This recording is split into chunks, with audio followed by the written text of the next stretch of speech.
Boa noite. Estamos dando início à nossa live sobre o físico John Simon. Hoje nós traremos como convidada a Verusca Reis.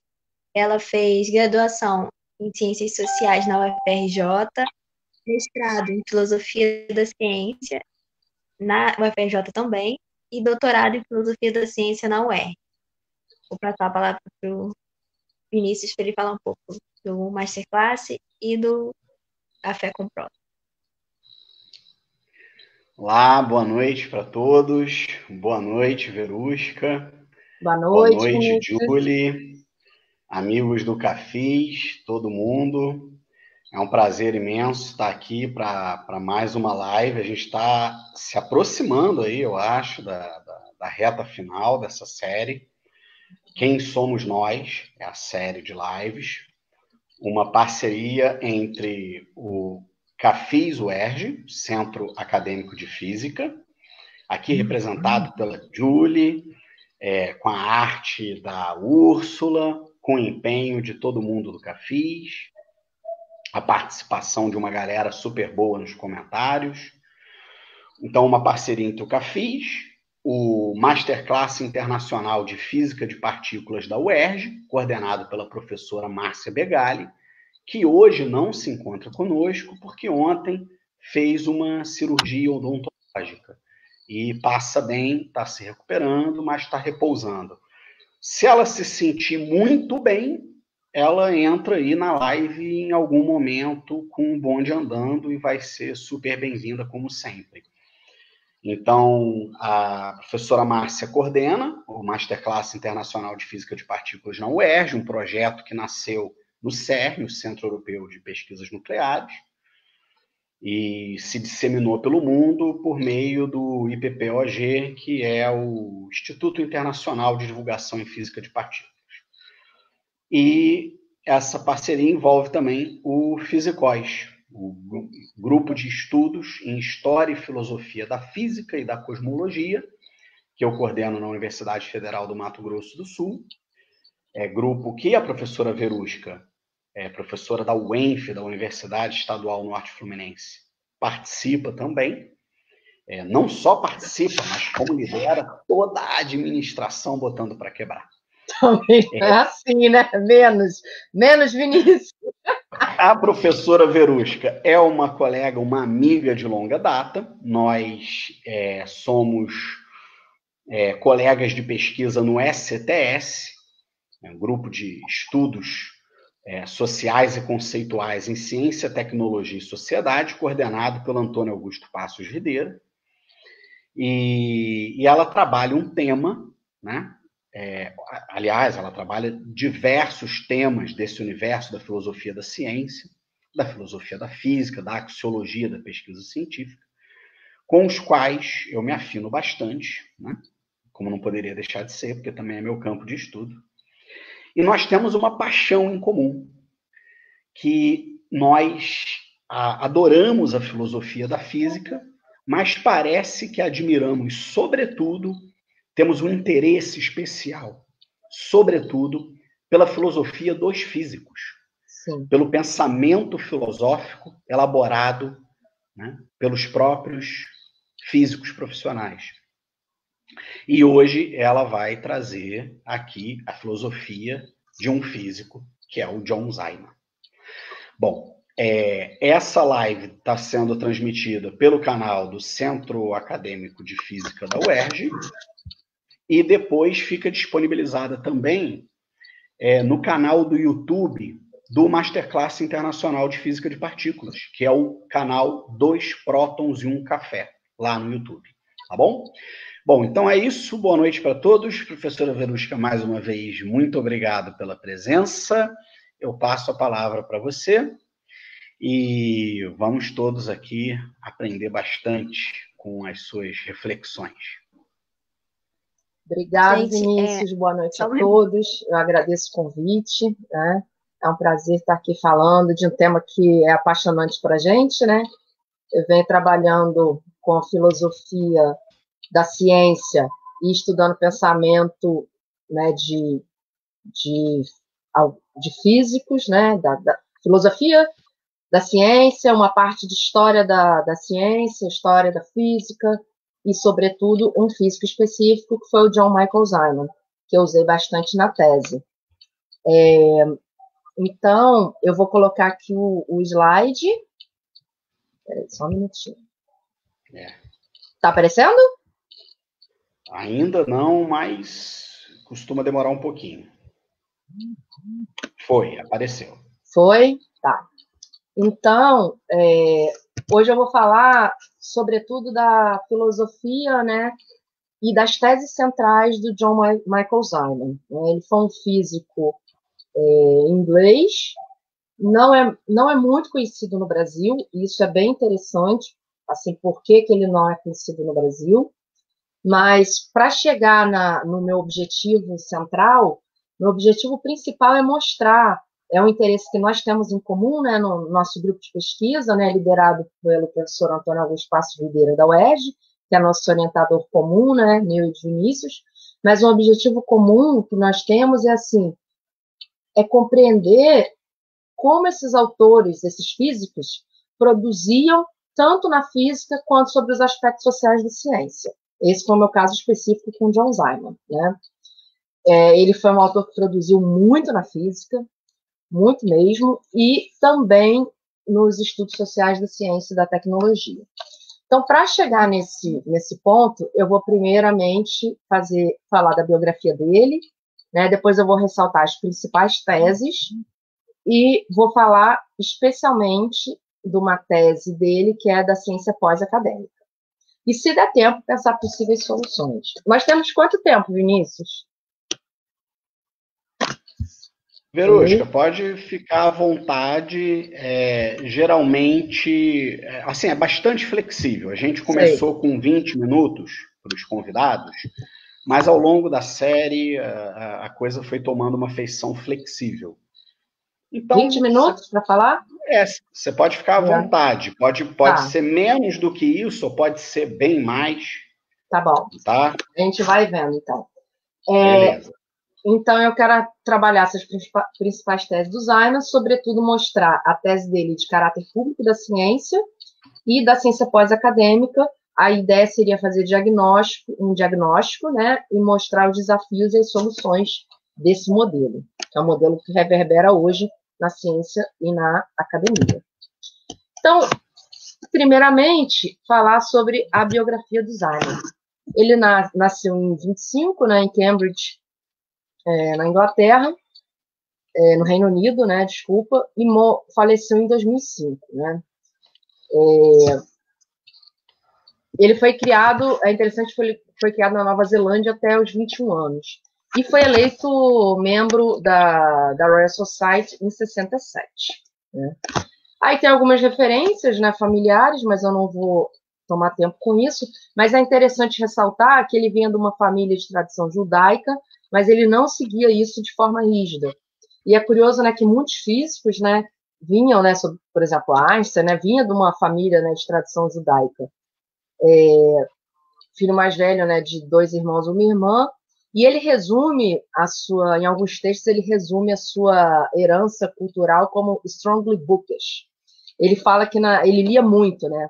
Então, eu estou querendo ressaltar um pouco esse ponto, porque era muito interessante. O Simon, ele teve uma formação intelectual completa, né? Assim, muito ampla, vamos dizer, né? Interdisciplinar. E que hoje, talvez a gente careça dessa formação, né? A gente tem uma formação muito específica, né? Muito técnica, em todas as áreas, né? Não só na física, como em outras áreas. Na carreira dele na física, ele foi físico teórico, né? Na teoria de quântica e de sólidos. Os principais trabalhos por ele desenvolvidos na física foram desenvolvimento e aprimoramento da mecânica para o transporte de propriedades de sólidos cristalinos, e ele foi pioneiro no desenvolvimento de uma teoria quântica de sólidos, né, disorder solids, e dos metais cristalinos. E quais foram os postos alcançados por ele? Né? Ele foi chefe do Departamento de Física de Bristol. Eu não quero perder muito tempo com essa parte, mas eu só quero mostrar que ele teve uma carreira de muita relevância. apesar dele não ter sido conhecido no Brasil, né? Eu coloquei alguns eventos em ordem cronológica. De 43 a 46 ele estava no Victoria University College. Ele foi membro do Partido Comunista na Nova Zelândia durante a Segunda Guerra, o que é muito interessante, ainda que ele achasse o marxismo um pouco duro de engolir, né? Então, mas ele tinha esse deslumbramento, quase assim um enamoramento com as ideologias de esquerda, né? Mas não exatamente com o marxismo. Pelo marxismo ele nunca se sentiu inteiramente convencido. De 47 a 54, ele fica em Oxford, no Balliol College. Isso traz uma mudança, né? Essa mudança traz discussões sobre a filosofia e política, né? Porque ele começa a interagir com pessoas dessa área, né? Da área de filosofia e da área até de humanas. Em 49, ele tira, né? Tem a graduação com honras em matemática, ele era matemático também.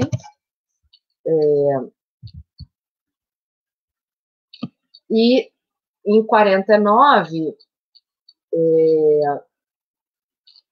ele foi, né, Research Student no Clarendon Laboratory, de Oxford.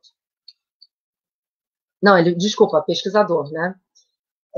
E ele casa em 51, eu já estou terminando essa parte biográfica. E de 54 a 64, ele fica em Cambridge. Depois ele vai para Bristol. Então, em Cambridge, ele fica como Lecturer in Physics, Doctor in Philosophy em 52, e fica na cadeira, né, de Fellow of King's College de 57 a 64. Vocês veem que ele tem uma carreira proeminente, né, em Cambridge. E o que ele faz em Cambridge nesse período, né? Ele trabalha com estudo sistemático do transporte de propriedades de metais cristalinos. Ele foi tutor para alunos avançados, escreveu para a Cambridge Review e depois se tornou, né, escritor. Aí ele começa já a escrever na área de estudos sociais da ciência.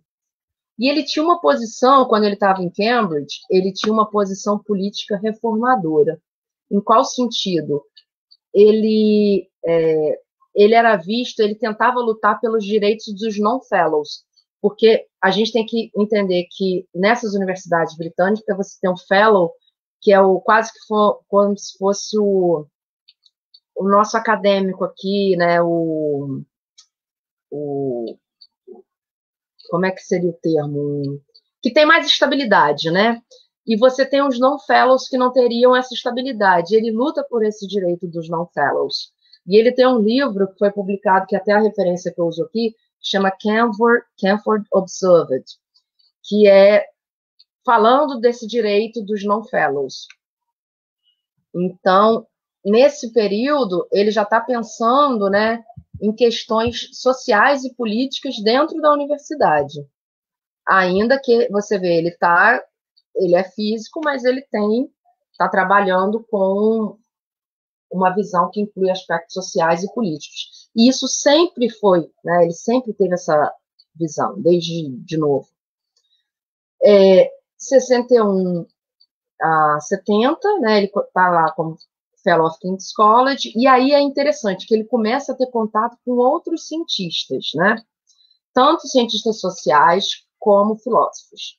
E aí a partir daí, que é bem interessante, que ele vai dar início à chamada, vamos dizer, segunda carreira dele, que seria pesquisador na área de estudos sociais da ciência e da tecnologia, que é o que hoje a gente conhece como Science Studies ou CTS.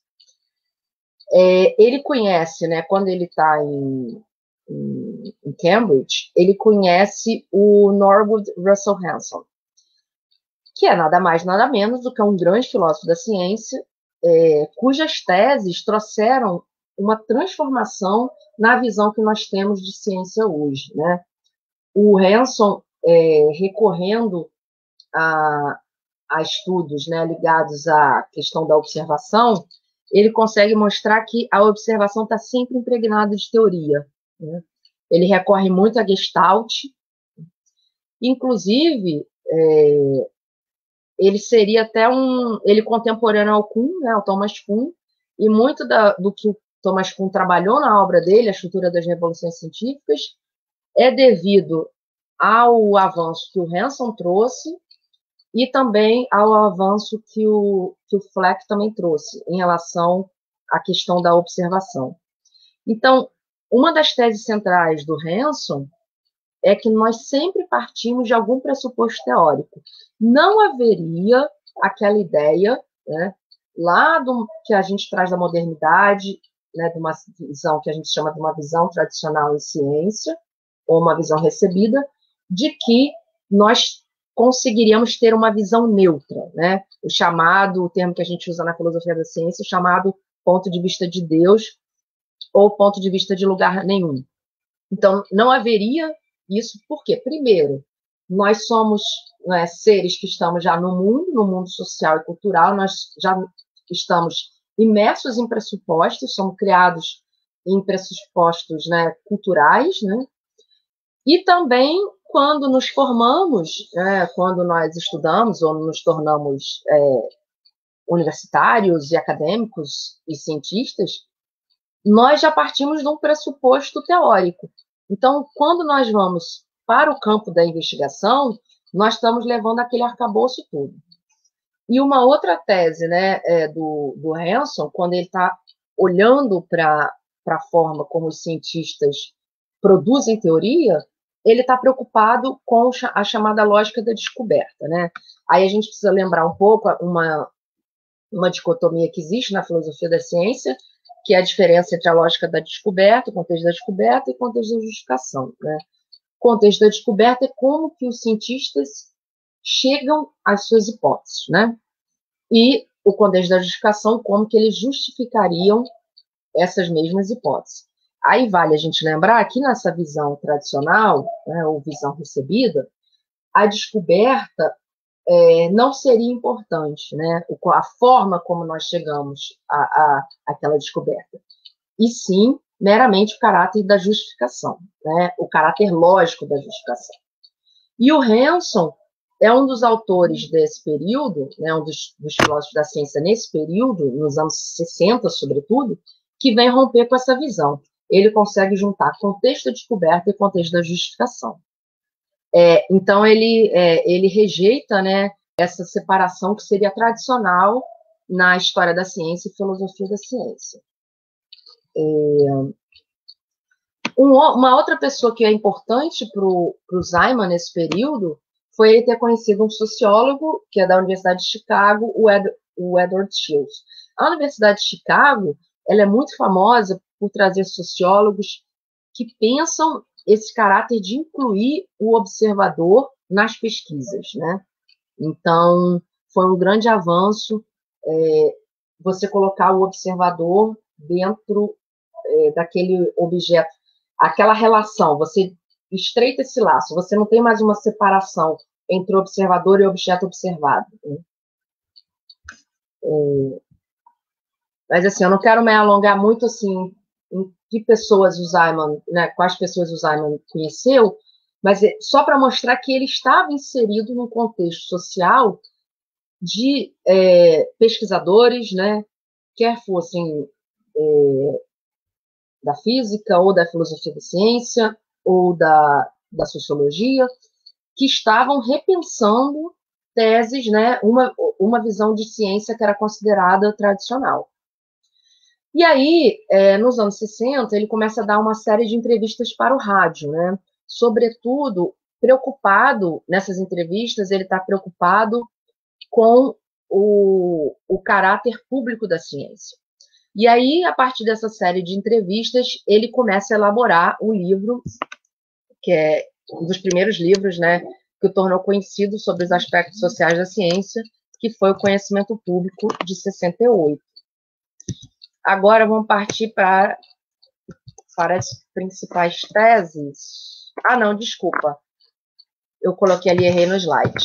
Não é ainda principais teses, ainda vou terminar a biografia. Então, ele fez essa série de entrevistas para o rádio, que o levaram, né, a escrever Conhecimento Público em 68. E A gente vai perceber, né, estudando a obra do Simon, que de 63 a 2004 é o período dele dedicado ao Science Studies. Isso é muito interessante na trajetória dele, porque ele mantém um período intenso de publicação na física e ele começa a publicar intensamente no chamado campo Science Studies, ou Estudos Sociais de Ciência e Tecnologia, né? Então, só para ilustrar rapidamente, o Science Studies se consolida nos anos 60, meados dos anos 60, e ele surge a partir dessa crítica, né, a um modelo tradicional de ciência, né? Há uma ideia de que a ciência nos levaria necessariamente a uma verdade objetiva, que nós teríamos acesso ao real, de que o cientista seria eminentemente neutro, né? A ideia também de só usarmos um método, uma unidade metodológica. Então, e essa ideia de que o contexto da descoberta e da justificação estariam separados. Então, o Science Studies traz o quê? Ele traz a noção de que, para a gente responder a questão o que é ciência, nós teríamos que olhar para a forma como que os cientistas realmente fazem ciência no seu dia a dia, e isso inclui aspectos sociais, políticos, econômicos, e também a própria formação do cientista, sua cultura, né, sua formação cultural, aonde ele cresceu, onde ele estudou, ou seja, toda a estrutura social em volta daquele cientista. Então, de 63 a 2004, o Simon se dedica ao Science Studies, né? Só que desde 57 ele já tinha contato com esses temas, né, relativos à epistemologia social. Mas ele vai trabalhar mais especificamente a partir de 68, que é o ano que ele publica O Conhecimento Público.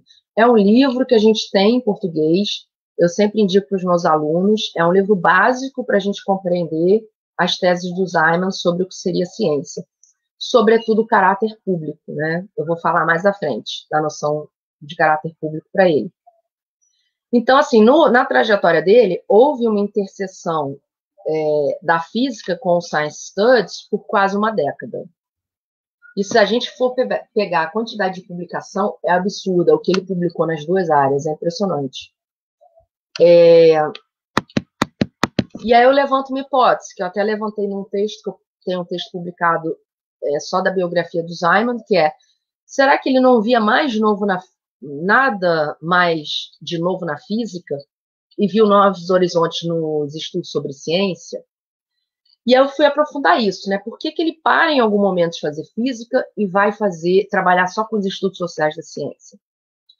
E a justificativa vai ser na tese final, vai ser exatamente onde eu quero chegar hoje, mostrando a questão da transformação, né, de uma ciência acadêmica para uma ciência pós-acadêmica. O Simon se decepcionou com a forma como a universidade e a ciência se transformaram a partir dos anos 80, e aí ele para de fazer ciência e vai só fazer política científica.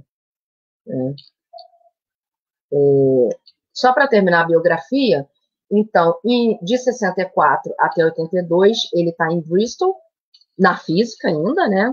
E lá ele formou um grupo de física teórica com esses integrantes, não vou ler o nome de todos, mas eu queria ressaltar que tem alguns conhecidos, né? Peter Lloyd, alguns bem conhecidos. Se Vinícius quiser comentar algum aí que você tenha identificado. Vinícius? Tá me ouvindo? Oi, Verusca. Oi. Tá chovendo muito agora em Campo Grande. E a internet começou a dar uma rateada. Tá. Mas eu acredito que vai dar tudo bem. Fala, eu perdi, cortou, eu perdi a pergunta que você me encaminhou. Físicos aí que o Simon teve interação, você identifica algum? Você tem conhecimento de algum? Ou... Porque assim, eu sei que o Peter Lloyd é bem conhecido.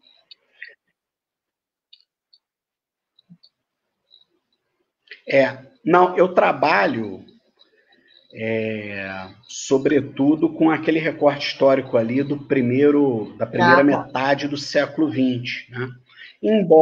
muito embora, também me interesse fortemente pela filosofia da física de alguns personagens da segunda metade do século, inclusive brasileiros, como José Leite Lopes. Mas não trabalho com nenhum desses, não identifico nenhum. Entendi. Eu tive o prazer de conhecer ali o quarto nome, que é o Michael Berry, conheci no Brasil, numa palestra aqui no CBPF, no Rio, né? E foi bem interessante conversar com ele. Ele foi um dos autores que escreveu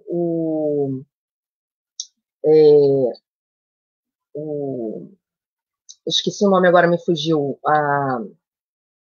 O falecimento,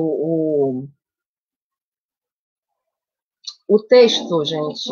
Vinícius, help me. Daqui a pouco vem. Daqui a pouco vai baixar daqui a pouco. Gente, como é que é Vai baixar. A gente está fazendo o download. Quando você escreve o texto, a pessoa falece, você faz o obituário, o obituary. Então, o Michael Berry escreveu o obituário do Simon. Legal. E ele diz que foi muito interessante, assim, quando o Simon rompe, sai da física, e ele tem um texto que ele deixa isso claro, por que ele está deixando de fazer física, diz que foi um assombro para os físicos, porque ele ainda estava muito produtivo, né, e foi uma escolha, mas foi uma escolha, assim, política, né, sobretudo. Então, eu vou falar disso mais para frente. Em 64, ele escreve o principal livro dele na física, que é Principles of Theory of Solids, que é um livro que parece que ainda é muito usado no Brasil também, nos cursos de física. Agora, fechando mesmo, caminhar para fechar a biografia, ele, no final dos anos 60, ele fica frustrado com a tentativa de incluir a União Soviética na ICTP, que seria International Center for Theoretical Physics. Então, você vê que ele tinha sempre essa preocupação com a questão política, né? Até os anos 70, ele foi bem ativo na física, como eu já tinha mencionado. Ele foi editor honorário da Reports on Progress in Physics, foi um dos editores da Science Progress. Em 70, ele escreve na Nature Letter to an Imaginary Soviet Scientist, que é exatamente falando dessa tentativa frustrada, né, de incluir a União Soviética na ICTP, né? E também ele escreve em 71 The Medvedev Papers, pela mesma razão. Então, ele estava nesse período dos anos 70, 71, muito incomodado com essas questões aí políticas, né? Ou seja, havia uma razão, né, claramente política nos anos 70, né, da União Soviética não ser inclusa na ICTP, e ele estava brigando por isso. E agora vamos partir para as principais teses. Então, em 63, quando ele está falando ele está na série de conferências no rádio, as conferências chamavam Science Social, né? Então, a série de conferências, ele sempre está tratando da questão da ciência como empreendimento social, coletivo e cooperativo. E são muito interessantes porque ele sempre teve a preocupação da divulgação da ciência, né, com a divulgação científica. E a partir dessa série de conferências, ele falava nessas conferências de temas que eram correntes naquele momento para o público, né, chamado leigo. Quando chega em 68, a partir das conferências, ele junta, né, textos e publica o conhecimento público. Nesse livro, ele passa qual é o ideal dele de ciência e fundamenta a tese central de que ciência deve ter sempre o caráter público, né? Não no sentido financeiro, mas no sentido de ser um conhecimento aberto para todos, né? Para que todos possam, né, no sentido de todos mesmo, tanto cientista quanto sociedade. Para a ciência, né, a ciência como ele vê a ciência como empreendimento social, para o Simon, ela deve ser pública, porque os outros cientistas devem ter a capacidade de analisar, né, a sua hipótese e criticar. fazer a crítica entre os pares. E, para ele, isso é o que dá o caráter fundamental, né, a força da ciência viria daí, desse caráter público. E, a partir da publicação, né, de conhecimento público, ele tem contato com Robert Merton, que é um sociólogo. O Merton, em 42, codificou o chamado ethos mertoniano, que fala também desse caráter aberto da ciência, do caráter público. Então, o Ziman se identificou muito com as teses mertonianas, e o que eu trabalhei na minha tese de doutorado, depois, para quem tiver mais interesse, eu não vou tomar tempo aqui falando sobre isso, mas é exatamente de como há uma interação, né, das teses do Ziman, de algumas ideias do Ziman, também com o ethos da ciência, né? A noção de que a ciência seria comum a todos, né, seria universal, a ideia do desinteresse, mas assim, o cientista como sendo aquele que deveria pesquisar o seu tema de interesse sem seguir muito a demanda externa, né? Sem se guiar muito, por exemplo, uma preocupação que o Merton tinha quando ele descreve o ethos, em 42, era sobretudo com uma ciência feita para a guerra, né? Ele defende que a ciência deveria ser feita em estados democráticos e não seguir uma ciência de guerra. Então, é mais ou menos essa preocupação, ou uma ciência industrial. O Merton queria evitar isso a todo custo, né? Ou uma ciência nazista. Então, o Ziman se identifica com essa ideia, e principalmente com uma última ideia do Merton, que é uma ideia da crítica coletiva entre os pares, né?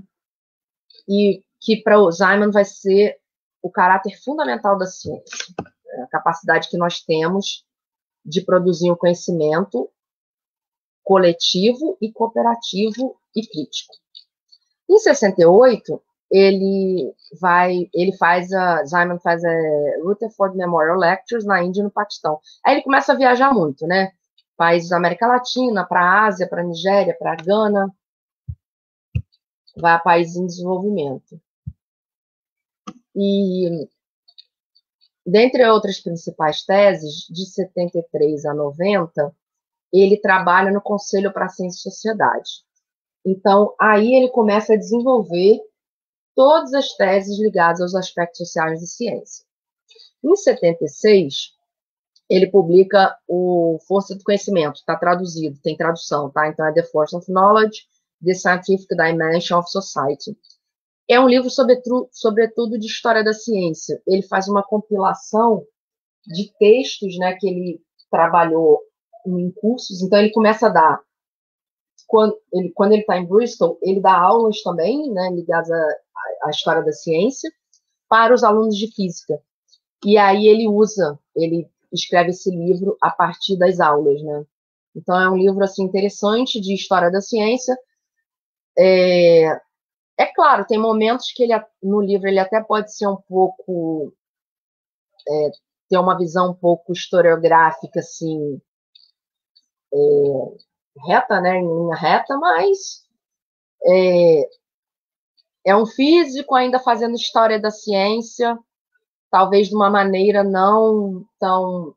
Ele inclui os aspectos sociais na história. Ele tenta fazer, o que eu estou querendo dizer aqui nesse livro, ele tenta fazer uma historiografia social da ciência, mas ainda mostra assim, um lado dele ainda de uma física... ele não traz tanta política, é isso que eu estou querendo dizer. Ele inclui aspectos sociais, mas ele não traz tanta política. Mas aí já... isso para outro momento. Continuando aqui com as teses dele, ele em 78, ele publica o Conhecimento Confiável, né? Também tem em português. Então é Reliable Knowledge and Exploration of the Grounds for Belief in Science. Nesse livro de 78, ele vai trabalhar exatamente dois conceitos, que são consensibilidade e consensualidade. Eu tenho até um artigo cujo tema remete a esses dois conceitos. Eu, com o professor Antônio Augusto Passos Videira, né? O que seria a consensibilidade? O Ziman diz que a ciência o que daria o status de cientificidade a alguma hipótese seria aquela hipótese ter o caráter consensível, ou seja, o caráter aberto, né, e inteligível. Isso seria o básico, né? Para que o outro cientista, claro, possa analisar e testar, né, ou replicar e também fazer sua crítica. E o outro caráter que daria um status de cientificidade seria a consensualidade.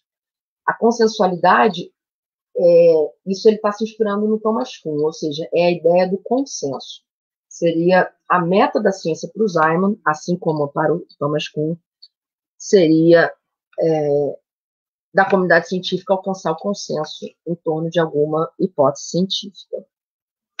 Em 83, aí é um momento central, né, que aí as teses do Simon vão começar a se solidificar. Em 83, numa lecture na Royal Society, ele fala, né, a lecture chama The Collectivization of Science. Ali ele começa a elaborar, é em 83 que ele começa a elaborar a ideia de que a ciência já está sendo coletivizada. O que é isso, né? Ele, nesse texto, ele mostra assim, a ciência vem se transformando, né? A ciência, ele pensando a ciência feita dentro da universidade, né? Não fora, não, por exemplo, uma ciência feita numa empresa privada, mas a ciência dentro da universidade. Ela está se transformando e, sobretudo, a partir do que? 83, nos anos 80, a gente já tem uma virada da biotecnologia nos Estados Unidos, né? Você já tem a lei da inovação, o ato Bayh-Doyle nos Estados Unidos é dos anos 80, então você já tem uma transformação nesse modo de produção da universidade, que é o que eu vou falar mais adiante. Só que o Simon ainda está denominando como collectivization. Então, o que seria collectivization? É uma forma de eu fazer ciência, não é mais individual, você não consegue mais fazer ciência individualmente, nem com pouco recurso, né? Então, ele usa esse termo. A ciência está sendo coletivizada e ela começa a sofrer interesses externos. Como que eu estou de tempo? Julie? Tá legal, tá. Fica à vontade. Tem quanto tempo? A gente está com 37 minutos de live, mas fizemos ali uma introdução, né? Sim. Mas não se preocupe, tá super bacana, tá fluindo bem. Então acho que você pode apresentar tranquilamente. Eu vou pular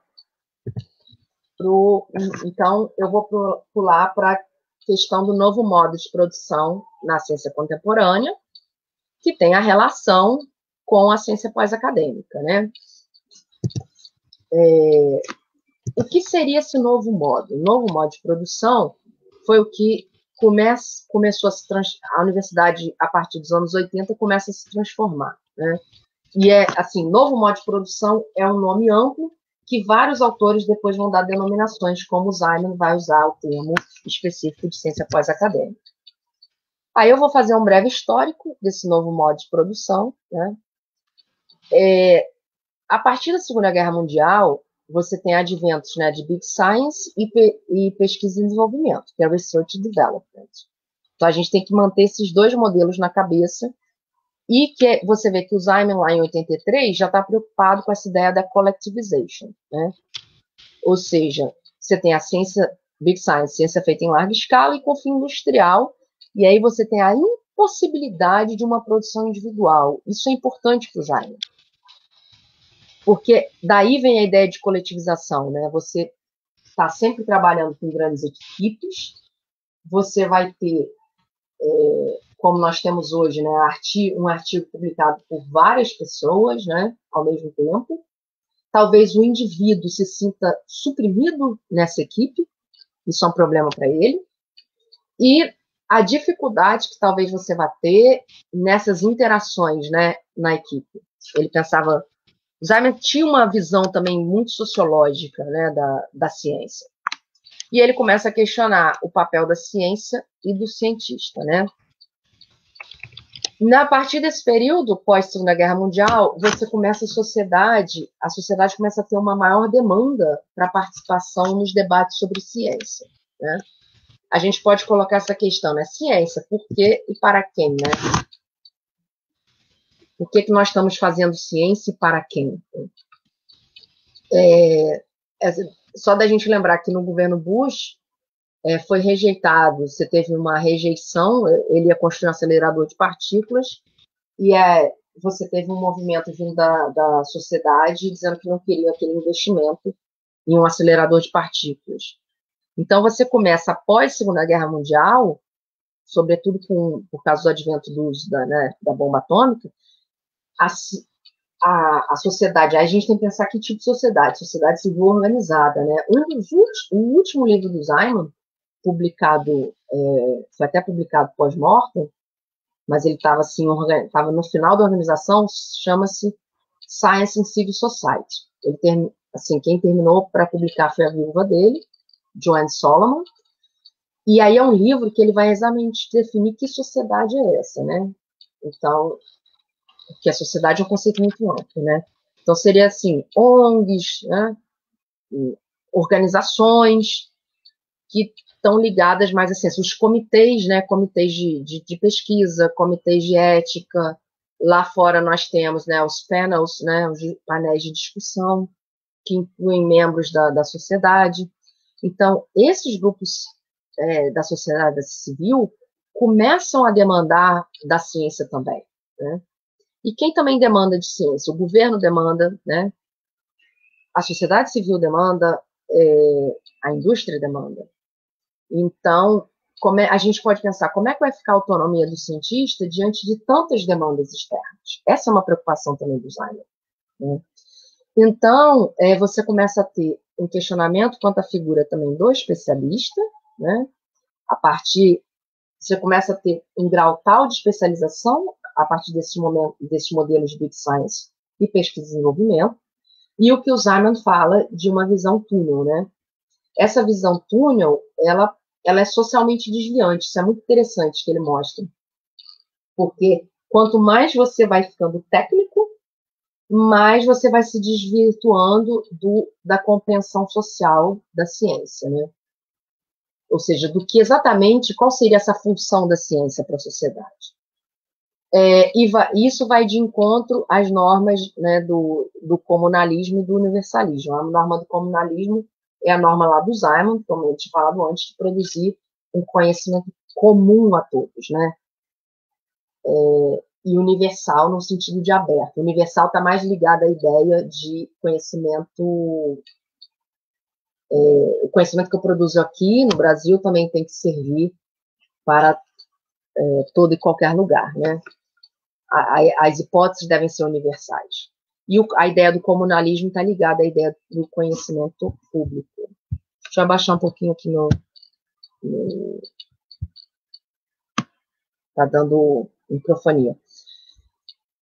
Então, essa crítica feita à especialização, ela é um tema frequente nos estudos de ciência, no chamado Science Studies ou CTS.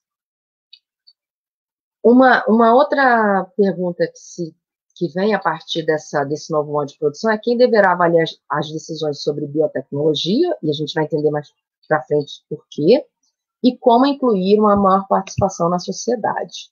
E o Simon está muito preocupado com isso, né, como incluir a ciência na sociedade. Só um parênteses aqui antes de continuar, o Simon tem um texto, também dos anos 80, no livro dele, que é Collectivization of Science, e ele tem um capítulo que chama On Being a Physicist. E é nesse capítulo que ele rompe, que ele dá o adeus à física, tá? E fala que vai se dedicar mais aos aspectos sociais da ciência. Porque ele diz assim, eu não consigo mais fazer física do jeito que eu aprendi, né? Porque eu estou sofrendo com todas essas demandas e com a transformação que eu vejo acontecer a partir desse modo coletivizado de ciência.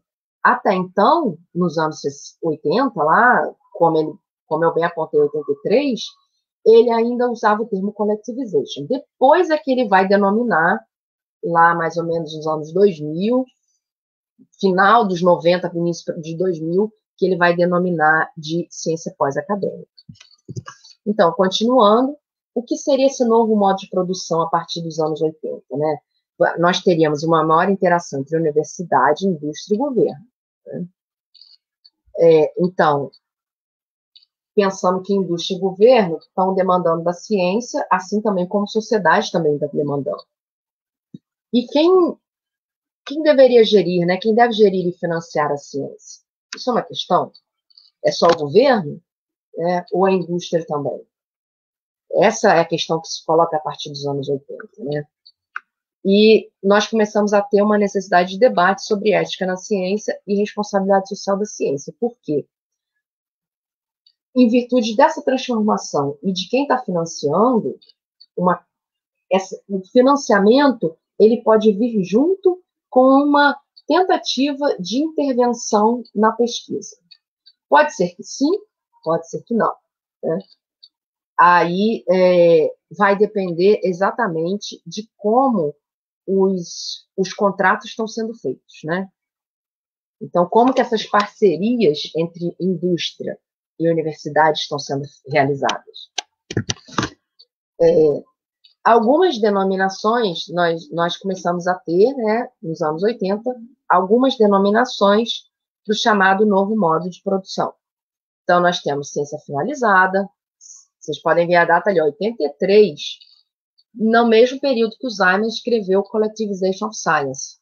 Ciência pós-normal, de 93, modo 2, né, do Gibbons e outros autores, de 94, e o Ciência pós-acadêmica, o Simon, de 96, como eu falei, final dos anos 90.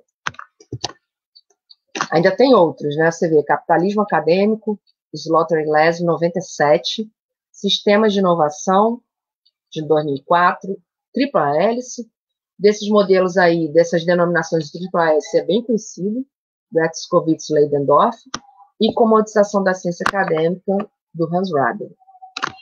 Cada um desses modelos, né,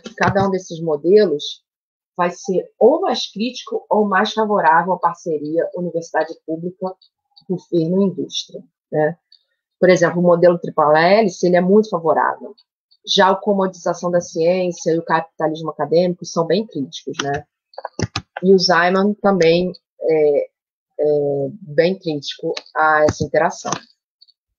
Vamos ver por que o Simon é crítico, né? Bom, a questão da coletivização, ele já via lá em 83, e ele diz assim no texto de 83 para a Royal Society, ele fala assim, olha, eu estou alertando aos meus pares, né, da Royal Society, que nós estamos vendo uma transformação enorme, né, na gestão e na forma como nós organizamos a prática científica, que vai transformar até a nossa visão de conhecimento, né?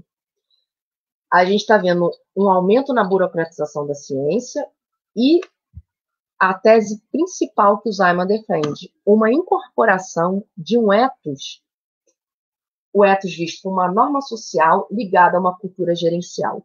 Então, a preocupação do Simon não é com a questão de ser um financiamento privado, né? Não é muito com a questão de onde vem o financiamento, quem está financiando a ciência, mas em quem está gerindo a prática científica, né? E ele já percebia lá em 80, e quando ele para de fazer física, né, é uma atitude extremamente política, e ele diz assim, eu não vou fazer física mais, porque eu não estou tendo mais autonomia para fazer física da forma como eu quero, eu estou começando a ser gerido de uma forma que eu não tenho mais autonomia. E é isso que ele já está vendo.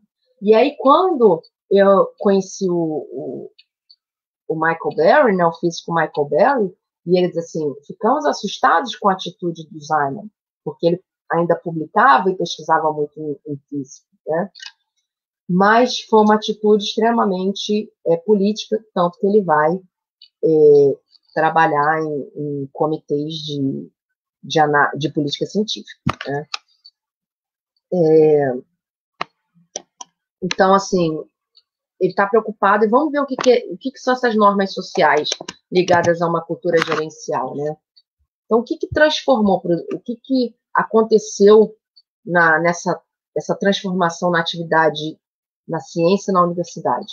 Você começa a ter uma maior pressão por uma publicação antes dos resultados obtidos. A gente tem um peso maior para avaliação quantitativa em detrimento da qualitativa e uma alteração na noção do que é o conhecimento. Então, o conhecimento, segundo o Ziman, passa a ser visto muito mais como conhecimento aplicado e instrumental. Perde-se a noção do conhecimento básico, por exemplo, né? É quase como se só existisse o conhecimento aplicado e instrumental. E, o mais grave para ele, perde-se a noção de conhecimento como um bem público. Então, a tese que ele defendeu lá no livro de 68, que o que dava força na ciência era caráter público do conhecimento, vai por terra abaixo, né? Vai por água abaixo, quer dizer. Por água, por terra, por tudo. E a comodização da ciência, né, para o Ziman, seria o conhecimento. Aí a gente traz a questão: o conhecimento vai ser só o que gera uma commodity, ou seja, só o que gera algo que tem, nesse caso, uma commodity, um valor, algo que vai ter um valor mensurável no sentido de uma aplicação? A preocupação do Ziman é que nós estamos nos preocupando sempre, contemporaneamente, só com a aplicação, né? E o que o Ziman também traz é que há uma nova relação de trabalho na ciência, com a ascensão da figura, né, do cientista empreendedor. Então, o cientista empreendedor é aquele cientista como Craig Venter, que tem seu próprio laboratório, as ações o laboratório dele tem ação na bolsa. Então, assim, como é que esse cientista, qual vai ser a preocupação desse cientista com a ética, com o conhecimento que ele está produzindo para a sociedade, né? E uma outra questão que esse novo modo de produção a ciência pós-acadêmica que o Ziman traz é que o cientista está alienado do seu meio de produção. Isso também seria muito grave para o Ziman, né? O Ziman chega a usar esse termo, né, a alienação do meio de produção, né, o termo do Marx. E qual seria o maior meio de produção para o Ziman? Não é o laboratório mais, porque, na verdade, o cientista, quando teve a coletivização do meio de produção, né, com a exceção de Big Science e P&D, desculpa, pesquisa e desenvolvimento, ou RD, Research and Development, ele já perdeu, né? Porque, assim, ele não é mais dono do seu laboratório. Você precisa ter muito dinheiro. Isso eu estou falando para fazer pesquisa. Claro, eu estou falando aqui das ciências naturais, que eu estou falando do Ziman, né, físico. Mas se a gente for pensar também nas ciências humanas, a gente precisa do recurso também do governo, né? A gente não tem essa capacidade mais de fazer pesquisa com nossos próprios recursos, né? Então, mas a questão não é financeira para o Ziman. A capacidade, a autonomia do cientista para o Ziman está na gestão do seu próprio tempo de pesquisa, do seu tempo e dos dados da sua pesquisa. E é isso que para o Ziman nós perdemos no modelo da ciência pós-acadêmica, né? E outra coisa que nós perdemos é uma dificuldade da participação da sociedade a partir do momento que nós estamos produzindo um conhecimento que é fechado, né? Se um conhecimento que vai gerar patente, que ele é fechado, né, que ele está sendo, você tem uma defesa, por exemplo, em alguns casos, né, em universidade pública, as defesas sendo feitas a portas fechadas, porque vão gerar patente, tudo isso ele questiona, né? Ou seja, onde está esse caráter público do conhecimento? Eu já estou caminhando para finalizar, tá, Vinícius? Então, uma das consequências da ciência pós-acadêmica, outras consequências são a perda dessa responsabilidade social do cientista, né?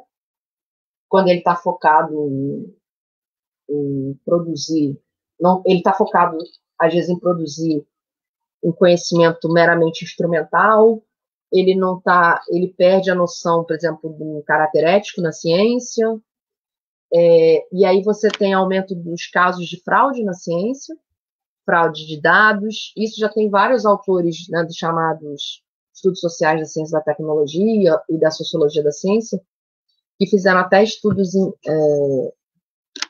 de caso, relatando esses casos de fraude, né? Casos de fraude, tanto de dados, quanto fraudes assim, em relação a plágio, né?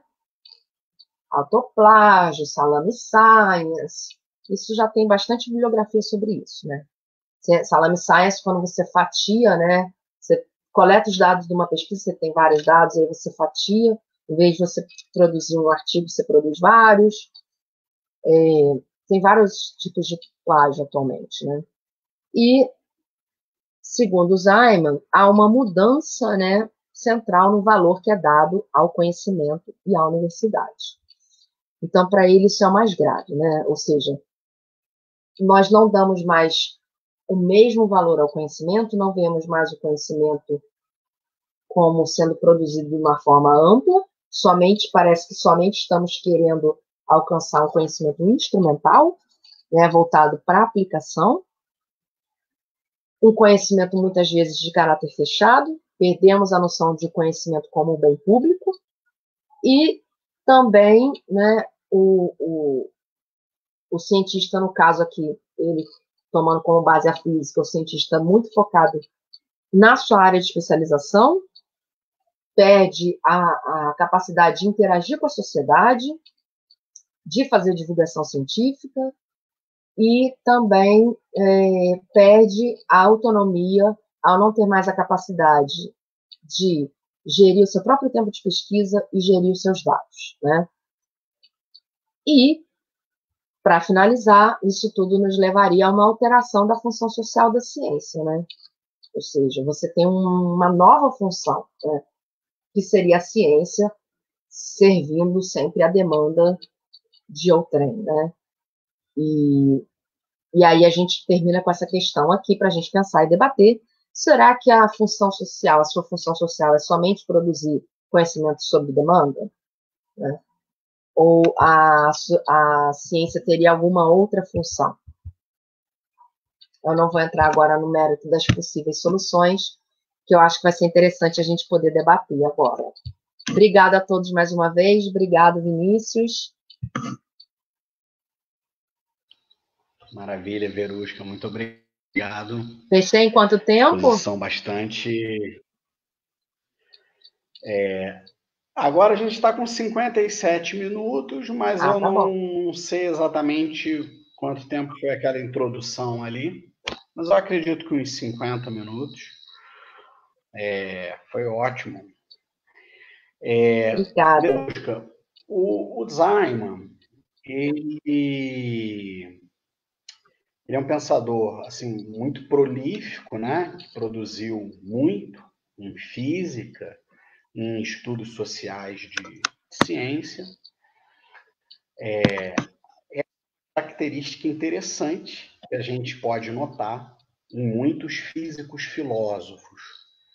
Se nós pensarmos, por exemplo, naqueles físicos que são pioneiros da física contemporânea, que lançaram as bases. Seu áudio está um pouco baixo. Quântica. Sim.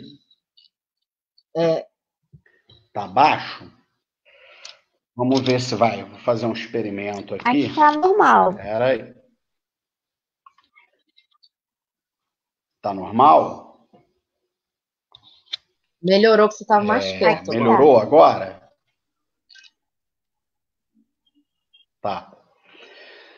Então, se nós pensarmos, eu não sei onde eu parei, mas se nós pensarmos naqueles físicos que lançaram as bases da física contemporânea, da teoria quântica, que depois se consolidou como a mecânica quântica, e da física relativística também, por sua vez, né? Então, nós temos aí Planck, Einstein, Eddington, o Bohr, né? Heisenberg, Schrödinger, Pauli, o Dirac, etc., etc., todos eles reúnem, né, essa característica de uma boa produção filosófica, além de uma marcante, de uma excelente produção em física. Alguns até, e eu vi aí, você citou diversos livros do Zajman, né? Então, quer dizer, ele escreveu muito. Muito. Alguns desses que eu citei até, mais do que prolíficos, foram grandes escritores, né? E aqui eu estou me referindo à escrita, por assim dizer, técnica, com as ressalvas que essa palavra deve receber. Estou me referindo à escrita filosófica. Então, o Heisenberg escreve centenas e centenas de páginas de filosofia da física, de epistemologia, de teoria do conhecimento. O mesmo caso do Schrödinger. Quer dizer, foram autores muito prolíficos. Pelo tipo de discussão, inclusive, que o Zajman levanta, me parece que nós poderíamos, e eu não sei se isso seria muito esquemático e até um pouco artificial, ou se isso refletiria uma filiação epistemológica e histórica real, mas não só pelas suas características de produção, mas pelos assuntos abordados pelo Zajman, me parece que nós poderíamos inseri-lo nessa tradição dos físicos filósofos, que lá na passagem do século abarca nomes como Planck e Einstein, por exemplo. Mas, se for assim, nós teremos que admitir que os físicos filósofos deram um ar de sua graça também na segunda metade do século XX. E isso é um pouco contra, digamos assim, o senso comum da literatura da nossa própria área. Porque geralmente a gente pensa essa passagem da primeira para a segunda metade do século XX como sendo uma transição de um mundo dos físicos filósofos para um novo mundo em que os físicos são mais utilitários, são mais técnicos e nada filósofos. Mas me parece que o Zajman é um exemplar de um físico filósofo da segunda metade do século XX. Uhum. Então eu queria saber, eu tenho outras questões aqui, anotei um monte de coisa, tomara que dê para a gente discutir, mas duas questões que eu queria encaminhar para você, para a gente começar assim, a bater um papo sobre o Zajman. As duas questões seriam essas. Primeiro, a primeira questão, você vê o Zajman descolado dessa tradição dos físicos filósofos da primeira metade do século XX, ou faz sentido em termos, inclusive, de filiação epistemológica, inseri-lo nessa tradição? Ou isso é um detalhe menor, didático, esquemático, e não importa. E a outra questão, já aproveito para encaminhar uma outra questão, a outra questão seria a seguinte.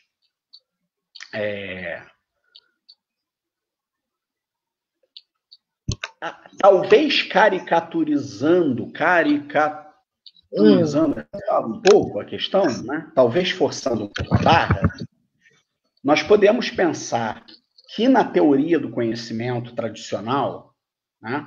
Estamos pensando aqui na filosofia da ciência tradicional, e na teoria do conhecimento tradicional como uma área irmã ou mesmo pertencente à filosofia da ciência tradicional. Tá? Embora a teoria do conhecimento tenha uma longuíssima história, etc. Uhum. Bom, na teoria do conhecimento tradicional, nós podemos dizer que haveria uma tendência em pensar a produção do conhecimento a partir de condições epistemológicas e lógicas puras.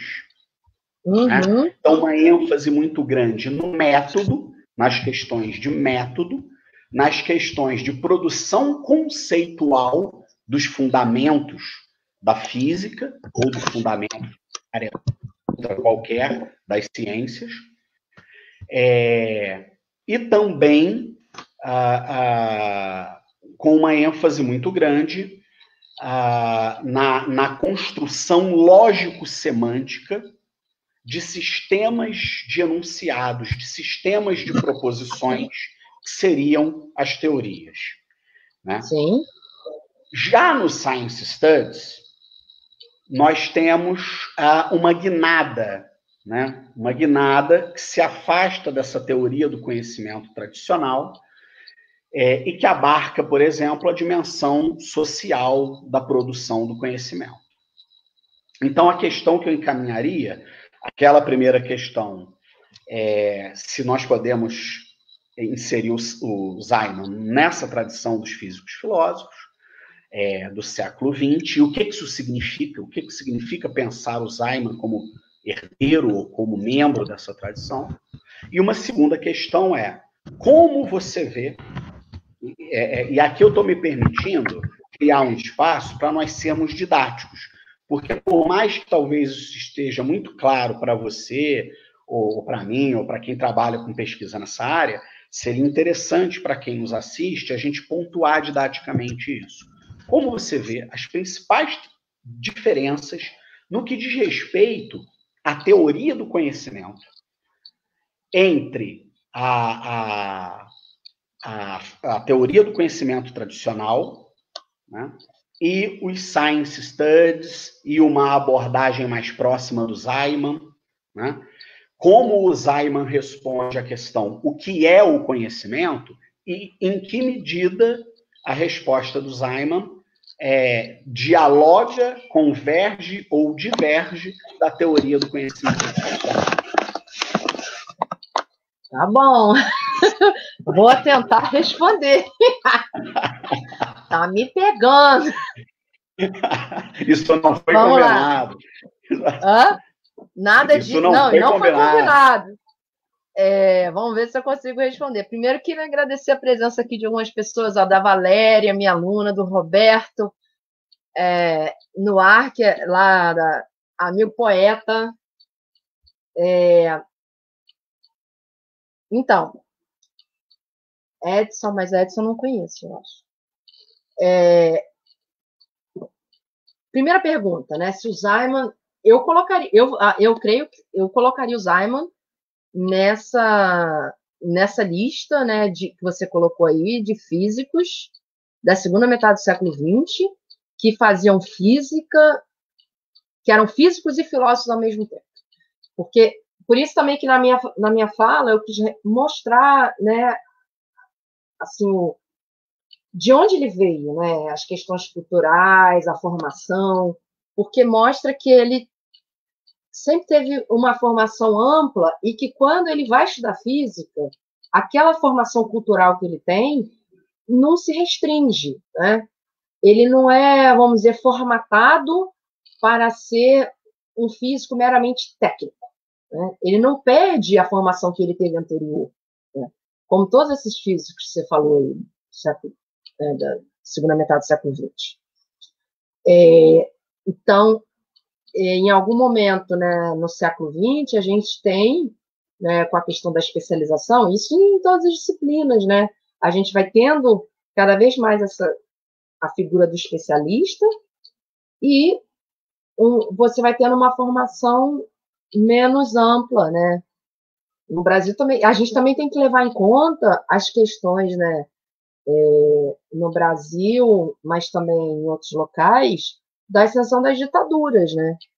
Então, por exemplo, a gente, lembrando agora aqui um livro importante para a gente compreender esse momento, é o livro do C.P. Snow, Duas Culturas. No livro do Snow, ele deixa bem claro como é importante a gente retomar uma cultura que junte a cultura do especialista com a cultura humanista. Isso tudo que a gente está falando, essa formação dos físicos, filósofos, que era uma amálgama, não tinha como a gente falar, não era separado, era físico-filósofo, era quase que o filósofo natural. Eles ainda estavam eu acho, nessa descendência. Mas por quê? Eles tinham uma formação cultural ampla. Leitura, né, música, tinha uma formação humanista que nós perdemos, né? E é o que o Snow trata no livro dele. Então, eles não havia um desprezo, por exemplo, pelas humanidades, pelas chamadas ciências humanas, né? E eu colocaria assim, o Simon nessa linha, com certeza. Agora, o que ele tem de diferente, a despeito de outros físicos, como, por exemplo, o Thomas Kuhn, e outros físicos que foram fazer filosofia da ciência, é que ele não deixou de fazer filosofia, ele não deixou de ser físico para ir fazer filosofia da ciência ou estudar os chamados aspectos sociais da ciência, né? Tanto que eu falei, ele ficou concomitante nas duas áreas por 10 anos. E se for pegar o que ele publicou, era avassalador, sabe? Nas duas áreas. Então, ele não parou uma coisa e foi fazer outra. Isso é bem interessante. Ele só realmente parou na física quando ele viu, né, nos anos 80, que ele não ia mais conseguir manter sua autonomia como físico diante desse novo sistema de produção, e aí sim ele viu que ele poderia ser, não sei se útil, mas que ele se engajaria mais, né? Ele poderia trabalhar melhor, né, suas teses nesse outro campo dos estudos sociais da ciência e tecnologia. E aí eu queria lembrar também um livro que eu não citei, só na área de estudos sociais da ciência e tecnologia, eu acho que o Simon deve ter em torno de uns 10, 12 livros, assim, por aí. Tem um livro dele, que eu não citei antes, que é o An Introduction to Science Studies, que é de 2012. Então, assim, o Simon, ele estava... Não, essa versão é de 2012, esse livro é anterior. Peraí. Bom, eu não estou vendo aqui mas, assim, é anterior, porque esse livro, se não me engano, é dos anos 90, ele consolida, o Simon, ele está num momento que ele está consolidando o Science Studies ali na Inglaterra, ele é dos atores fundamentais no início do Science Studies, e a gente precisa lembrar que no início do Science Studies, eles tinham uma pegada muito política, uma crítica muito política, né? Há uma visão da ciência tradicional, chamada visão tradicional, e depois o Simon vai ter também uma preocupação com a educação científica. Porque o que ele vai ver? Ele está vendo que a ciência está se transformando, o modo de fazer ciência está mudando, a universidade está se transformando, ou seja, você começa a ter a incorporação dessa cultura gerencial, e essa cultura gerencial vai ter uma consequência para a forma como nós não só produzimos o conhecimento, mas a forma como nós pensamos ser o conhecimento. O que nós pensamos, ou seja, a nossa própria epistemologia, o que nós pensamos ser o conhecimento é que muda, né? E ao fim e ao cabo, essa é a grande questão para ele. Então, o que você me perguntou, a segunda questão, né, seria assim, para a defesa dele do Science Studies, exatamente porque o Science Studies, como é um campo que incorpora os aspectos historiográficos, sociais e políticos, ali a gente vai poder fazer uma defesa pública da ciência, né, do caráter público da ciência. Porque Simon bem entende que defender o caráter público da ciência não vai ser feito só na esfera epistêmica, vai ser feita na arena pública, na arena política. É ali que a gente vai defender o caráter público da ciência, o caráter social e público. Mas eu não sei bem se você responde sua pergunta. Sua segunda pergunta foi tão extensa. Eu respondi, Vinícius? Não. Como que ele lida? Só um minutinho, agora eu lembrei. Qual foi a resposta dele à visão tradicional da ciência? Foi isso também? Não, a questão é, porque ele trabalha os modos de produção Sim. do conhecimento de certo modo, né? Não estou dizendo que ele se utilize desse termo, mas ele está pensando os modos de produção do conhecimento científico. A pergunta, para tentar resumir, seria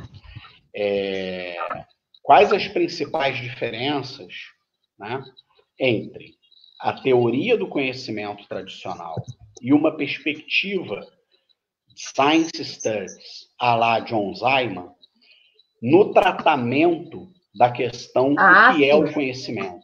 Porque na teoria do conhecimento tradicional, nós temos uma ênfase muito grande em problemas epistemológicos e lógicos, ignorando muitas vezes a dimensão social da ciência.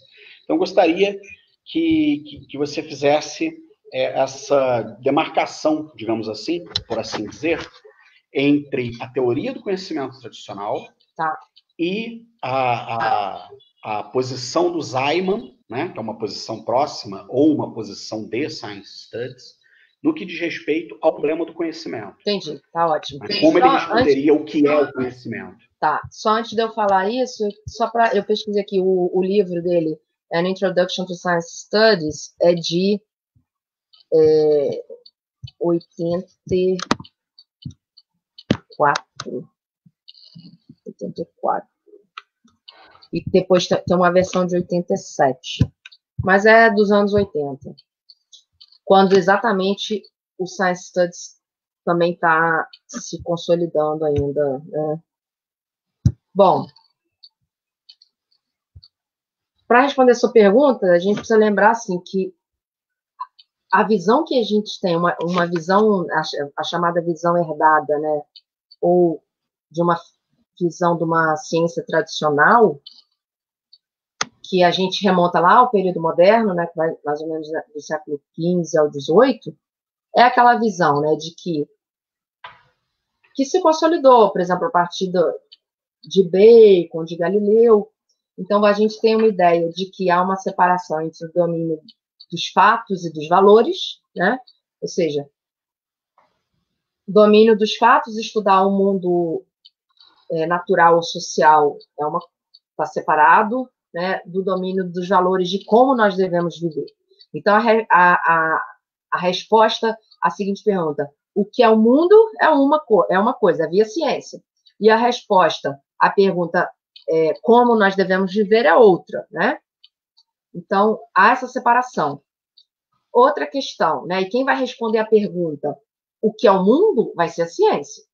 Como devemos viver pode ser religião, né? Aí a gente vai brigar por quem vai ser, né? Agora, desde o momento que você teve a separação lá do medievo para e Revolução Científica do século XVII, se institui, né, que quem vai responder a pergunta o que é o mundo vai ser a ciência. E a ciência não vai pretender responder a pergunta como nós devemos viver, né, a princípio, né? Isso é uma coisa. A outra seria, como então nós vamos responder a pergunta o que é o mundo? Aí cai numa questão de método, questão metodológica. E aí a gente tem que lembrar que nesse período moderno a gente teve uma briga entre racionalistas e empiristas, né? Os racionalistas defendiam que através, né, partindo da experiência empírica, nós chegaremos ao conhecimento verdadeiro sobre o mundo. E os racionalistas seria partindo da razão, né? Tá. Então, isso seria a questão metodológica. Havia essa briga. E lembrando que Francis Bacon traz uma inovação em termos do método, né, metodológica, quando ele reformula no novo órgão, né, um novo órgão, né, que seria um novo órgão, ou seja, um novo método, né, de investigar a natureza. Então, ele faz uma crítica ao órgão do Aristóteles, ao órgão, né, aristotélico, que era você tinha era extremamente lógico, era uma lógica fechada, procurando uma lógica que vai incluir a natureza, o domínio da natureza. Tá bom. Então, junta essa ideia de um método, havia essa briga por qual seria o melhor método de conhecer a natureza, e então ficava essa briga, se era racionalista ou empirista. Por outro lado, a gente tem então a questão assim, mas esse método nos daria acesso ao quê? Né? Ao quê? Ao objeto. Né? Então, nós pesquisadores, né, assim, no caso, ainda era chamado filósofo natural, os filósofos naturais estão conhecendo o mundo e, através de um método, é possível que a gente conheça o mundo objetivamente. E a utilização do método nos neutralizaria, nos neutralizaria e colocaria esse domínio que a gente chama o domínio da axiologia ou o domínio dos valores de fora, né? Então, todos nós conseguiríamos olhar para o objeto da mesma forma e, assim, alcançaríamos o conhecimento verdadeiro e neutro sobre o mundo. Isso é o que é chamado como visão herdada ou visão recebida. Só que esse nome chamado visão herdada ou visão recebida esse rótulo só foi dado no século XX, né? Quando você começa a ter diversas críticas, mas essas críticas à ciência elas já começam no final do século XIX, e a gente já tem filósofos, né, como Russell, como o próprio Heidegger, que já fazem essa crítica, né, Nietzsche, que já fazem essa crítica a essa visão, né, que surge lá na modernidade, que no século XIX se consolidou num ideal de ciência positivista com Augusto Comte. Então, no século XX, você começa a ter diversos filósofos da ciência, né, a crítica a esse modelo de ciência chamado, essa visão tradicional, ela começa ali com o Popper, né, quando ele começa a romper com uma visão de verdade objetiva, né? O Popper já traz uma visão de verdade por verossimilhança, né, por adequação entre a teoria e o dado, e aí você já começa a desinflacionar, né? Não é aquela verdade, cheguei à verdade, pronto, como o pessoal diz, a verdade com V maiúsculo, né? E depois com a obra de Thomas Kuhn, com a obra do próprio Hanson, que eu mencionei, você começa a desarticular algumas coisas. Então, você começa a desarticular o advento da física de partículas, né? Então, você começa a desarticular o que é no século XX em relação à teoria do conhecimento, e o Zimmer é partidário disso. O que muda? Então, eu falei, dicotomia, domínio dos fatos, domínio dos valores. Isso começa a ser visto como estando junto. Como a gente não tendo como separar domínio dos fatos e domínio dos valores. Por quê? Porque se a gente parte do pressuposto, né, como o Thomas Kuhn conseguiu mostrar na obra dele, Estrutura das Revoluções Científicas, de que estamos já imersos de pressupostos. O Hanson também mostra isso. Quando o cientista vai ao laboratório ou vai a campo, nas ciências sociais a gente trabalha muito com isso, né? Que não temos como nos tornarmos neutros diante do que estamos estudando. Então, o que nós podemos fazer é, então, perceber, mas qual é o meu viés? Né? A questão é eu tentar enviesar menos a minha pesquisa. Porque por mais que eu esteja usando uma certa metodologia, eu uso uma metodologia para coletar o dado, por exemplo, no caso da física. Mas quando eu vou interpretar o dado, eu estou interpretando o dado a partir do meu pressuposto teórico. E é por isso que nós brigamos tanto, porque se o método nos dotasse de neutralidade, a gente não brigaria, né? Não haveria briga por uma determinada hipótese. Então, isso muda, né? Ou seja, não tem como mais separar domínio dos fatos, domínio dos valores. Cada vez mais há essa deflação em termos da questão da verdade, ou seja, a gente tem hoje em dia a noção de que estamos com o conhecimento é momentâneo, né? Mas isso não tira o caráter de confiabilidade. E outra questão em relação à objetividade. Então, muito se questionou no século XX, a partir do Science Studies, o caráter de objetividade da ciência. A ciência não seria objetiva por utilizar um método, e muito menos um método universal, porque o próprio Farabi, isso é o tema do Farabi, no livro Contra o Método, né? Ou seja, não há uma universalidade de método, o método não é universal, não temos como dizer, um método científico, quando nós utilizamos diversas metodologias, inclusive, às vezes, em uma área você tem mais de um método. Então, com o advento, então, também da física de partículas, se rompe essa questão do sujeito, né, da neutralidade do sujeito em relação ao objeto observado, questão por exemplo, do experimento do Schrödinger, né, é uma das coisas que mostra isso. E aí, qual é a visão do Zeilman? O gato, foi só falar do gato que apareceu o gato aqui. O gatinho. Ai, que ano. Não é de Schrödinger, mas... Esse é o Bacon ou não? Não. Esse é o Bacon, o gato filósofo? Não, o Bacon já é falecido.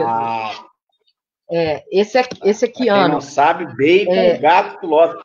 Livro da professora depois tem que Verusca. fazer propaganda do meu livro Bacon, Gato Filósofo. Então, o que o Zeilman pega desse modelo de filosofia da ciência tradicional e transforma? A questão da separação, para ele não há separação entre o domínio dos fatos e o domínio dos valores, né? Então, ele bebe muito nessa fonte do Hanson, né? Que partimos da nossa cultura. Quando a gente vai fazer pesquisa, a gente está tanto vindo do nosso pressuposto cultural quanto teórico. Outra questão, a visão dele, né, de verdade é também deflacionada, né? E isso, nesse sentido, ele é um pouco popperiano. O conhecimento seria muito mais por verossimilhança, uma adequação empírica entre o dado e a hipótese, e você vai, né, reformulando os dados e suas hipóteses, você vai reformulando, suas hipóteses na medida que você vai tendo novos dados, né? E outra questão em relação à objetividade. Isso é muito interessante. No final da vida, ele publicou um texto falando do caráter... ele trabalha a questão da transdisciplinaridade, tá? Eu tenho até um texto falando disso.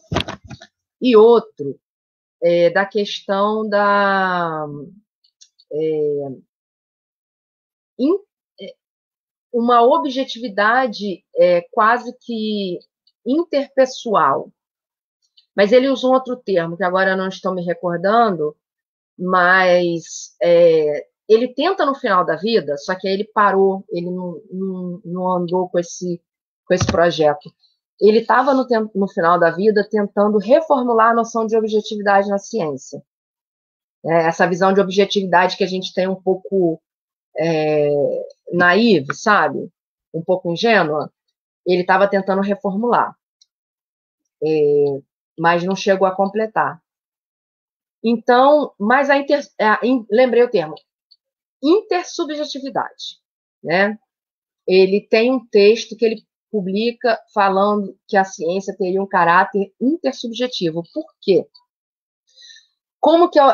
Então, assim, como que seria esse caráter intersubjetivo? Eu vou falar para fechar a questão, né? Como é que seria essa tese dele da teoria do conhecimento do Zeilman.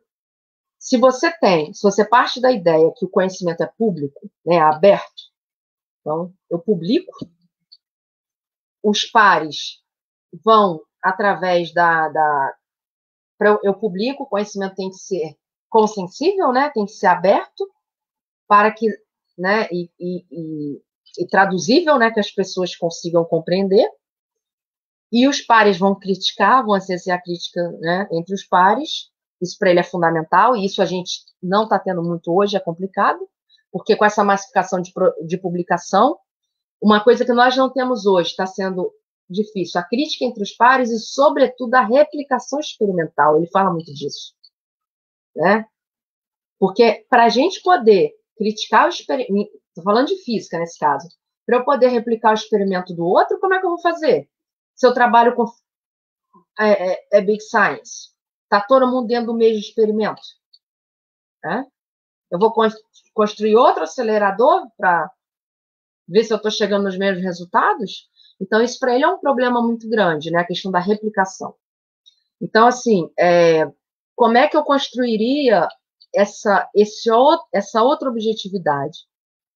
Ela seria intersubjetiva na medida de que eu publico, os pares criticam, né? E aí, num sentido um pouco popperiano, eu vou minimizando os erros da ciência, né? E aí sim, eu vou alcançando um conhecimento que é confiável exatamente por isso, porque eu mantenho o caráter público, cooperativo na ciência e intersubjetivo, né? Seria por aí. Muito bom. Respondi sua pergunta? Sim, sim, sim. Porque nós podemos ser levados a pensar, ó, o gatinho aí, nós podemos ser levados a pensar que o Science Studies, por exemplo, de um modo geral, ele é desprovido de epistemologia, né? Digamos assim. O que me parece estranho, na verdade, né? Eu não vejo dessa forma, porque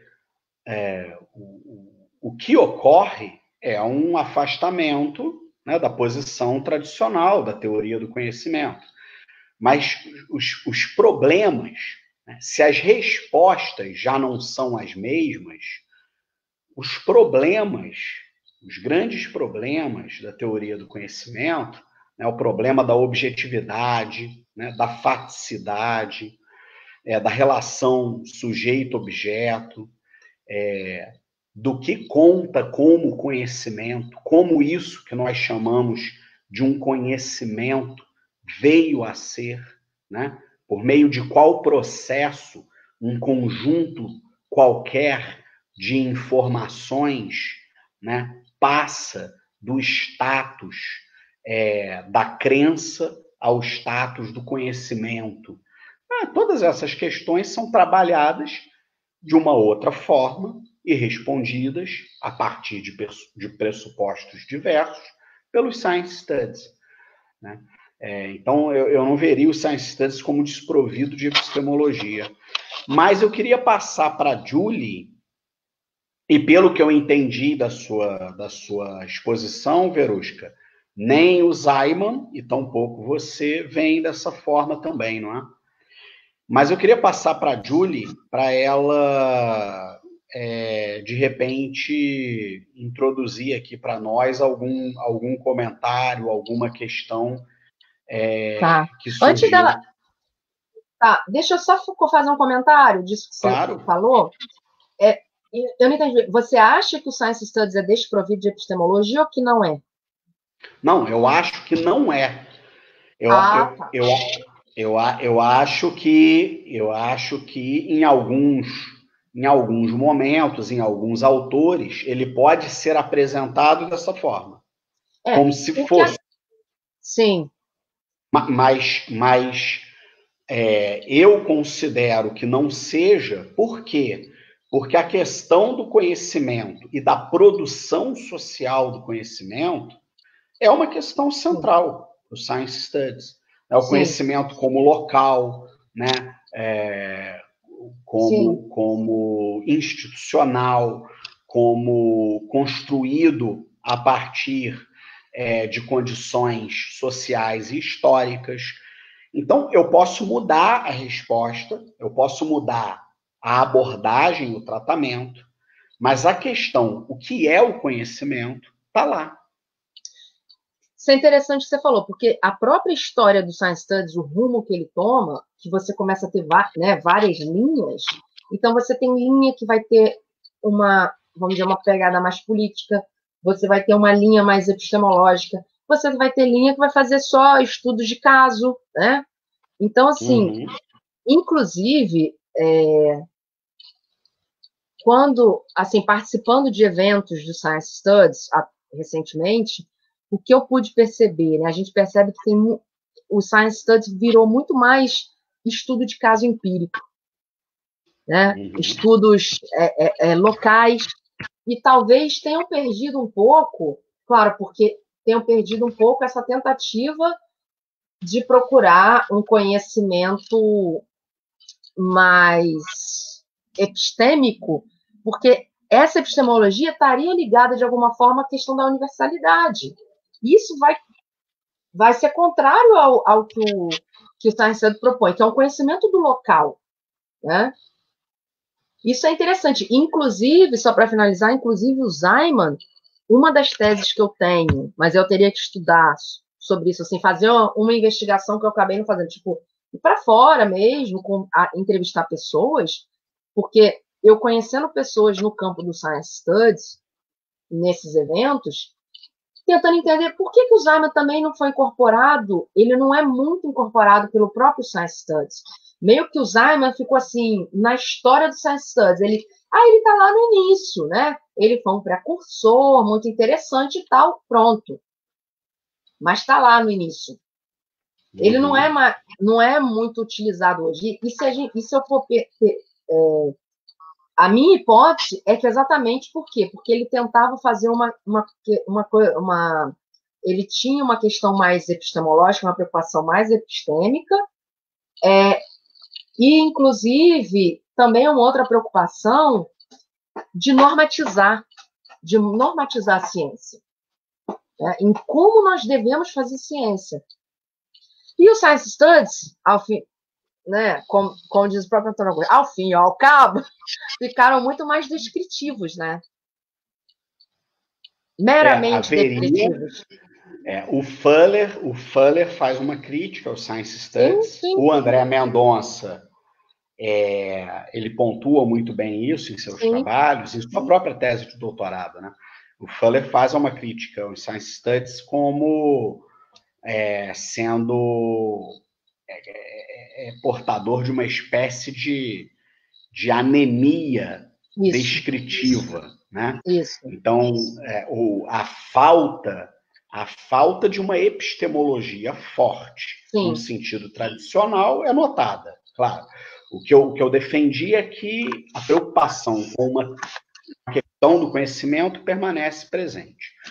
E agora, uma anemia axiológica, eu acho que me parece um tanto quanto evidente, na medida em que há um distanciamento de um projeto prescritivista, né, e uma forte adesão a um modelo descritivista, né, como se nós não pudéssemos ou não devêssemos pensar nos rumos que a ciência deve tomar. Parece bastante contraditório, Verusca. Por quê? Porque uma das assunções mais fortes que nós chegamos a partir do Science Studies é que a ciência não é neutra. Ora, se a ciência não é neutra e os Science Studies se pretendem científicos, eles também não podem ser neutros. Logo, essa postura puramente descritivista é autocontraditória. Agora, lembrando, fazendo uma propaganda, eu vou pedir para a Julie, se possível, inclusive colocar aí na tela o link da revista Em Construção, que eu coloquei lá no... Isso, Em Construção. Lembrando que a revista Em Construção, da UERJ, do ECTS, é uma revista marcada, de certo modo, é uma revista que, de certo modo, tem essa presença viva dos estudos de ciências, e no próprio nome já lemos arquivos de epistemologia histórica e estudos de ciências. Então, quer dizer, essa epistemologia histórica, né, é que seria muito forte. Mas, Julie, eu pediria para você encaminhar aí uma questão... tem uma questão ali da audiência, não tem? Tem sim. Vocês estão me ouvindo? Estamos sim. Tá ok.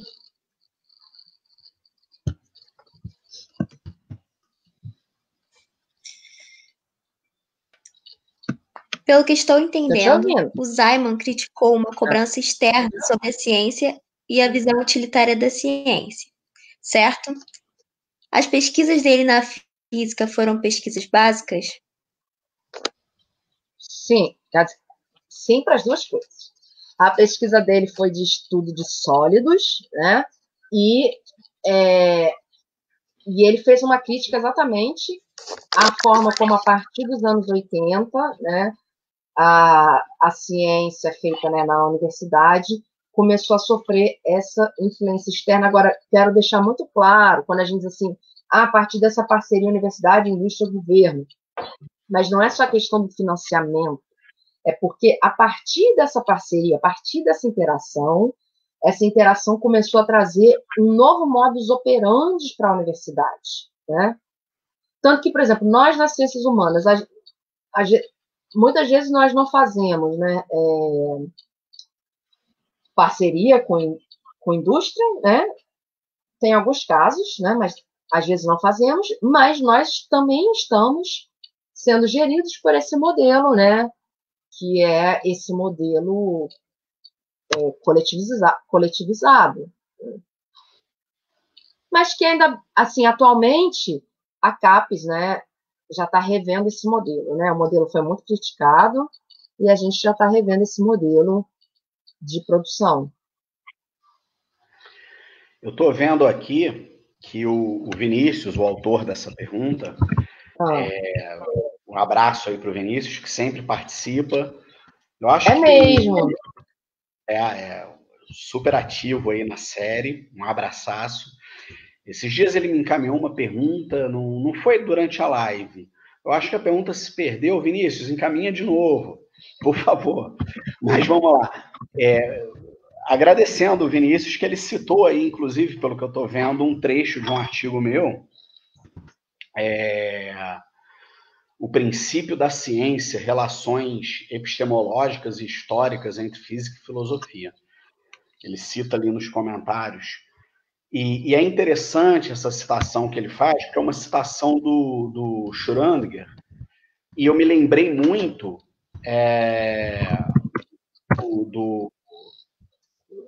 da obra do Schrödinger no livro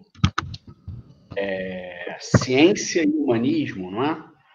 Tem uma reflexão muito forte dele sobre a emergência no século XX do hiperespecialista em física. E ele identificava isso como uma degradação, né, do cientista. Porque o cientista, historicamente, era o filósofo natural, né? Era um intelectual, uma pessoa com uma preparação espiritual, intelectual, profunda, vasta.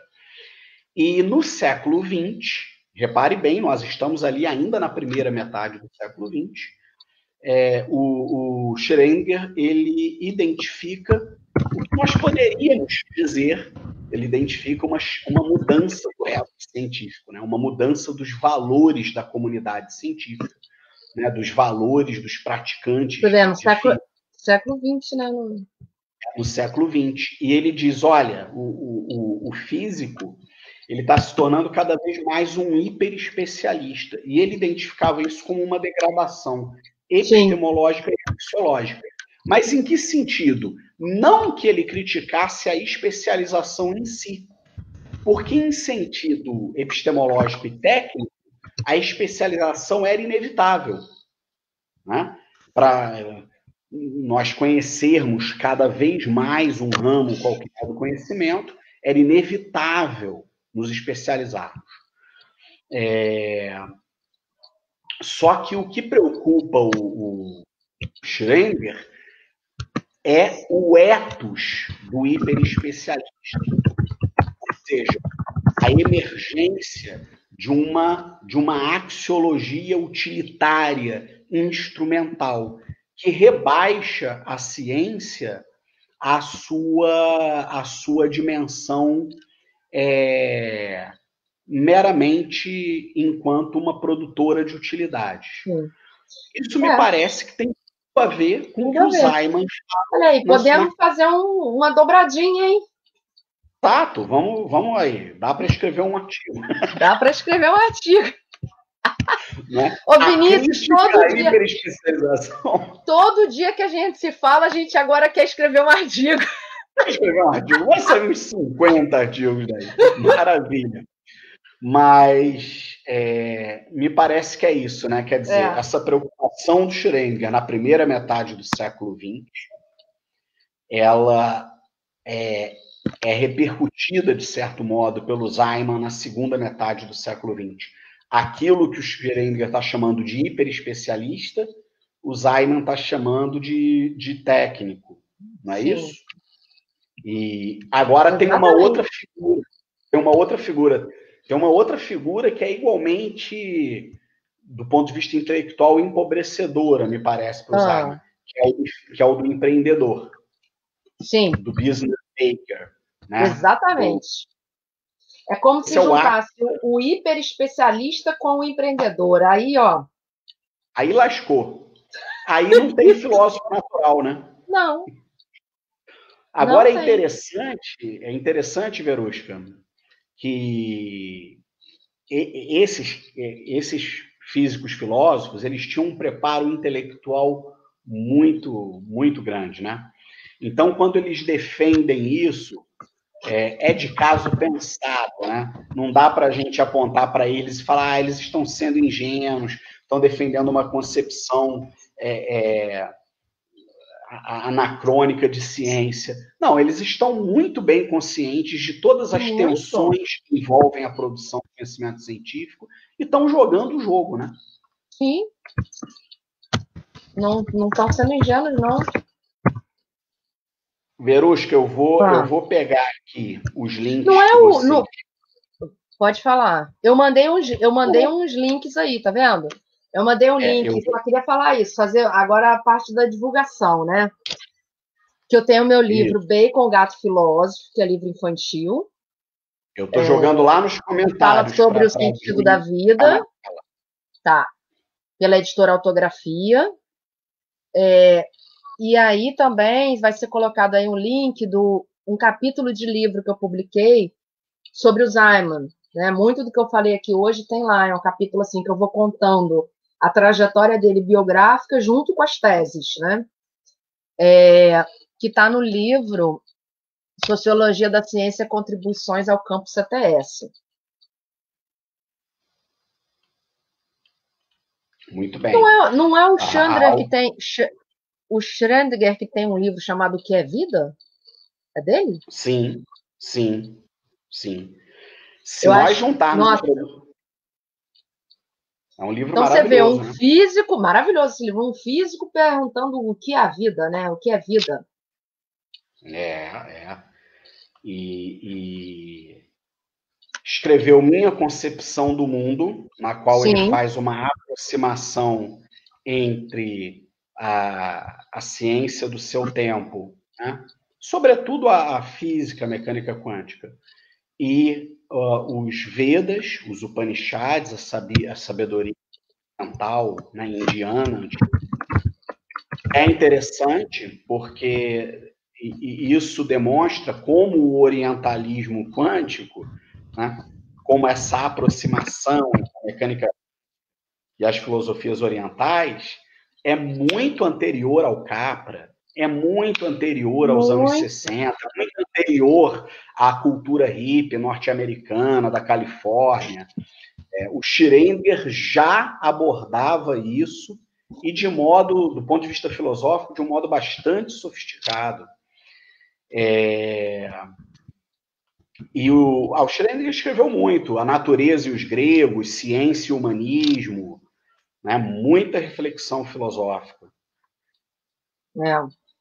Era outra visão de mundo, né? Sim, era outra visão. Bom, eu estou postando aqui o último link. Tá, esse é o último link. E aí, para a gente fechando, assim, não sei se tem mais perguntas, mas assim, Daí a preocupação do Zaiman com a formação científica. Porque se você continua formando as pessoas, se você né, vai formar as pessoas nesse novo modo, onde vamos parar, né?